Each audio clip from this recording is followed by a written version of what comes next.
Welcome back, everyone, for a second installment of Dr. B, the Fitness MD. Today, I want to discuss with you a couple of things. It's the second part of what the American College of Sports Medicine recommends, which is the fitness side or the exercise portion of it.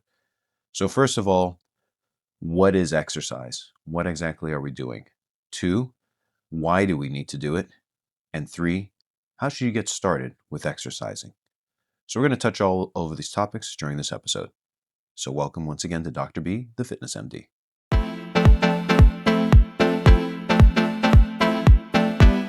So, with exercise, there are always three different components to it when we talk about resistance-based exercise. If this is going to be the muscle that I'm exercising, which is this part of the arm, we have the action of isometric exercise, which is basically you're holding that muscle in place. It's not moving, but it's feeling the load. We have the concentric, where I'm bringing the wrist back. This muscle here is getting shorter, so its distance decreases. And then we have eccentric. That's where it's going down. The muscle is getting longer. Now, normally when we're exercising, you'll find that, of course, isometric, that's the least amount of muscle gain you're going to get with that type of exercise. So think of something like the plank, which you should be doing for your lower back. The next form, the second best, is going to be concentric. So that's when you're thinking about bringing that weight up. That's concentric. It's really hard to do, but you don't gain as much muscle mass as the eccentric when you let the weight down. So a lot of bodybuilders or people who lift will do something called negatives. They'll put on a ridiculous amount of heavy weight on top of them, and they'll let the weight down slowly.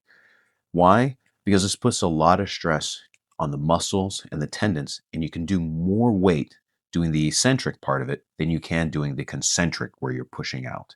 So they often use this type of exercise. These three types of forms you should start using, if you're not, in different ways to do your own exercise program. And in some cases, let's say the planks, you can also do a weighted. So you can put a plate on your back, or you can do a weighted vest, and you can do a plank, front or side plank, and that can be isometric. Versus if you decide to do squats, lunges, deadlifts, those are all going to have an eccentric and a concentric component associated with it. All three are important. I just want to highlight that so everybody understands it. For this next part, I want to explain to you, why is it important that we exercise? What is the whole purpose? Is it for longevity? Is it for general health? Is it because, well, they just tell us to exercise? Well, there actually is a really important reason why you need to exercise. So let's dive in. So when we look at a person and their timeline in life, this is our graph. On the bottom line, you see time, and over here you see strength. At birth, of course, you're at your weakest, right? And that's the very beginning. No matter pretty much whatever you do in life, you're going to continue to have some gains. You're going to get bigger, you're going to get stronger, everything's growing, you're doing great. But there's a time period in your life where you can make two different decisions, right? You can decide that I'm going to be as healthy as I possibly can be, eat the right food, do the right exercising all throughout your life. And this type of person is naturally going to have continuous gains for a prolonged period of time and even maybe improve later on in life. But then, of course, because a 40-year-old is not as healthy as an 80-year-old who is actively exercising, and eventually that person is going to lose some strength and some health, and then eventually death happens, right? You have the other person who's born, don't have to do it, don't have to earn it, but you just naturally grow, get bigger and stronger. But this person doesn't exercise, doesn't have good habits, eats highly processed foods, and all those other different things, very sedentary individual. They will also reach a peak. But from that peak, they will continue to decline. This is sitting in your chair, watching TV, playing video games, driving and trying to find the closest parking spot you possibly can find, trying to get a handicap placard because you don't need it, but you don't want to walk so far when you do park. All those things lead you out to this decline over time.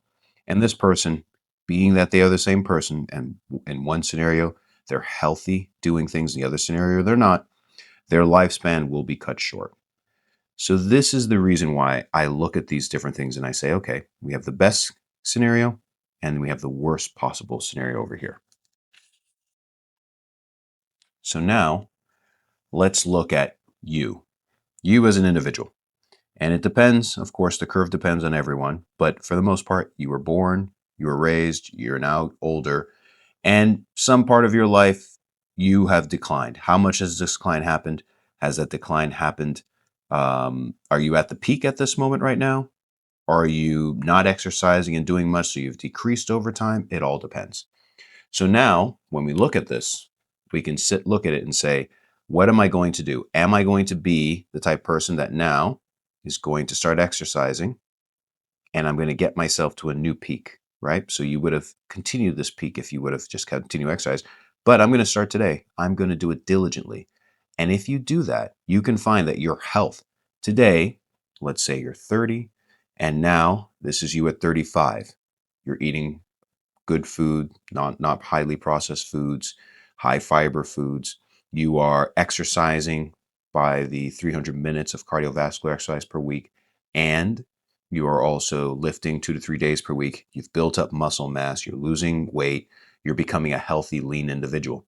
That's you can easily climb back up to this path up here. And then, of course, naturally, because you're now 40 compared to 80, you're naturally going to decline over time. But my hope for you is that today you make that change because the best time to make that change is always today. The worst time is tomorrow.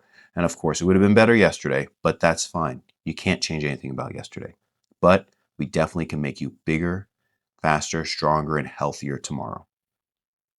Let's look at all of the health benefits associated with exercise. Muscular strength, muscular endurance, bone strength, increased joint stability, decreased joint pain, decreased back pain, improved blood flow, improved balance, improved mood, increased metabolism, reduced fat, increased endorphins, maintaining flexibility, better glucose control. All these things lead to enhanced longevity. When we talk about the advantages of exercise, there are a plethora of them.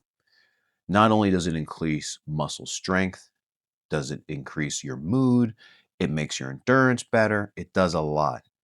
And we just went over that whole list. But the number one reason why we do it is to enhance your longevity. It's about doing the things you want to do when you want to do them.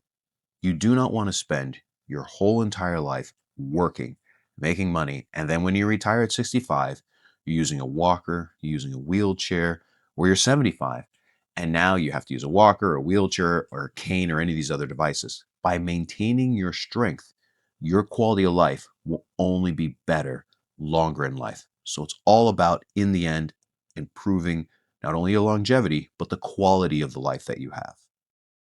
There are several different ways to get started. I think number one for most people, especially if you're watching these videos, is to talk to your healthcare provider. By talking to your healthcare provider, they can steer you in the right direction because some of you have health ailments, you have problems, and you probably need to be doing things maybe even a little bit simpler than I'm recommending. Or other people, you are just ready and primed to go. So you need to get out there and start doing some exercise. So talk to your healthcare provider. That's probably the best first step you can make. Number two, join your local gym. Frankly, local gyms have all the equipment you need. Yes, you can buy your own bands, you can buy your own weightlifting equipment, but that's going to be very expensive. Unless you have the space to do it, I honestly recommend just joining your local gym that has everything in it. Does it make a difference if that gym is really nice and fancy or if the gym only costs $18 per month? Absolutely not. There has been no study that shows that a nicer gym that's more expensive and has nicer showers is going to make you healthier. Number three, you can easily invest in your own set of weights. That's perfectly fine, and maybe some fitness bands. Those things you can do at home on a regular, consistent basis. And when you want to go out and do cardio, you just walk out the door. Number four, join your local fitness group. There are a lot of fitness groups out there. I know where I'm driving around here going to work in the morning, I'll see different groups of people outside exercising, whether it be in a park, in front of a church, or just any parking lot around. Plus, this will help you be accountable. Number five, get a group of friends, family members, doesn't matter who, people that can help you be accountable, that you can have fun with, and you can make it so you're socializing, not drinking a beer or eating unhealthy food. You can be in the gym working out, socializing, having a great time. This is a great way to make sure that the activity sticks. Number six, anticipate the pain. There's something called the DOMS, delayed onset muscle soreness. And unfortunately, you can't get away from this. Doesn't matter how much you exercise, actually. When you start exercising, at the very beginning, it's the worst because your body's not used to it. And you have something called neurovascularization, which I'll explain another time. You have the blood vessels and nerves growing, but that gets a little complicated. But you also have some muscle wear and tear and some stuff lingering around inside those muscles, which can cause the pain. These things happen. They're very normal. And especially when you're making progress, they're very, very common. So anticipate it, expect it. So when you wake up the next morning and you're feeling sore and it's a little bit difficult to walk, that's just normal. That means you got a really good workout in. Now, if you start feeling a sharp pain or it starts radiating down the legs or some bowel bladder issues, that's not normal. That is not delayed onset muscle soreness. That's something you need to go back and talk to your doctor about. Number 7, eat whole foods. You want to skip most of the supplements out there. I'm not completely anti-supplements, and I'm not going to say you shouldn't do this or shouldn't do that in this video. But what I am going to tell you is eating whole foods is always a great idea. You don't need to have prebiotics. You don't need to have probiotics. You don't need to have a lot of different things, especially if you have a well-rounded diet. A well-rounded diet with whole foods means there's less processed stuff inside of it. It means it has high fiber. It means it has high probably protein inside of it as well. And it means that it's full of these great different chemicals in an abundance that, doesn't come in a little packet that's dried and all this other stuff that they're selling nowadays. Number 8, track your progress. You can get as complicated as using one of the rings or one of the straps to track yourself with everything you're doing from sleep to your activity. But you can also just use a book, a simple book that you write down. Today, I did 3 of this, I did 10 of this, I did 12 of this, and I did this amount of weight. And you write it down. So the next week you go back, you can do the same thing over again, or eventually you increase the weight over time. That's how you know you're getting fitter, you're getting stronger, even when it comes to running. You can say, I ran around the blocks, however big your block is, and it took me 30 minutes. And then this time it took me 29 minutes. This time it took me 28 minutes, feeling with the same level of exertion. That shows you you're getting in better shape there too. So, yes, you can get one of the fitness watches, Apple Watch. It doesn't really make a difference. I'm not promoting any particular brand or any particular style, but no matter what, you should definitely track your progress.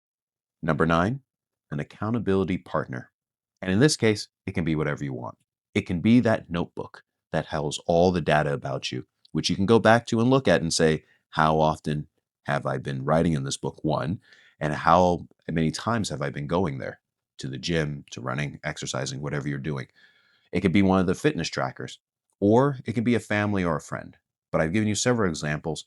Please use one of these. These will help you stay accountable because a lot of times people say or they feel they've done a lot when in reality, sadly, we haven't done too much. Number 10, set an obtainable goal. If I want to run a half marathon, I don't go out there and say, I'm going to go run a half marathon when I haven't even ran a mile. Your first goal should be running a mile nonstop. Second goal, doing a 5K. Third goal, doing a 10K. Maybe you do a 10K walk run, which is perfectly fine. Depends on where you're starting with your fitness level. You might do a 5K walk run. That's perfectly fine. But if you're trying to get to that half marathon distance, you want to make sure that you have these small little goals that you're able to obtain, and that will keep you motivated to let you know where your progress is going. So these are my different tools that you can use to help you get started. When we talk about reliable resources, we should also talk about unreliable resources.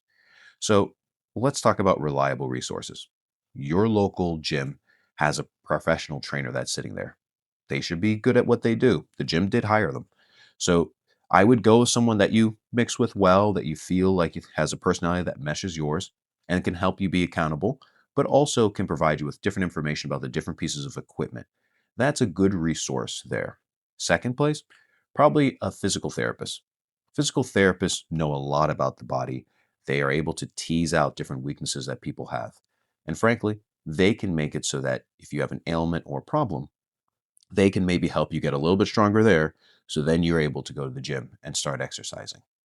Your doctor should also be a good resource. If you don't think your doctor is, maybe get a new doctor. But for the time being, your doctor should be there to help you out, to guide you through what is actually needed. Another good resource, a dietitian or nutritionist. They can help you understand what you are eating and maybe how to convert that into something, let's say, more type of whole food, or they might say you're eating too many processed or high carb foods that are not good for you. They can help gear what you're eating. I can always give you a general bit of advice on what's healthy, but really what we need to look at is what you're eating on a normal basis and how we can change that to something else that you're willing to eat. When we talk about unreliable resources, I'll start off with number one, fitness influencers. For the most part, they're influencing you to do something in particular, and usually it's because they're trying to sell you something.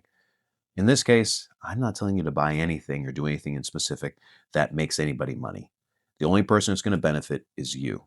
And it's really important that you try not listening to all the noise that's out there because I promise you, there's a lot of noise out there telling you you're not good enough, you're not smart enough, you're not able to do this, you need this life hack or this trick in order to do this activity. Or if you do this 5 times, instead of doing what those hard things that everybody else is doing, you'll be in great shape and healthy. Frankly, if they're trying to sell you something, they're probably not the best resource. Another issue, anybody trying to sell you a shortcut. Frankly, my belief is the number one life hack in the world is to ignore most life hacks. They get rid of the experience of doing the actual activity and they prevent you from actually benefiting. A lot of these different things that say you'll get rich quick or you'll get healthy quick, that means you'll lose it quickly. So you want something that's sustainable, something that you can do for a very long time and preferably until you're really old. Thank you, everyone, for listening today. I think it's really vital and important that everybody in this country tries to become healthier than they were yesterday, and in every country. The healthier you are, the better quality of life you have, the more you're able to do whatever you want to do. When you're unhealthy, you're missing out on so many different things. I'm sure you can sit there and think of all the things you said no to because you didn't think you were able to do it, you were in shape to do it, or it just seemed too difficult. Getting yourself healthy and in shape, you won't have to worry about that anymore. Until next time, stay healthy.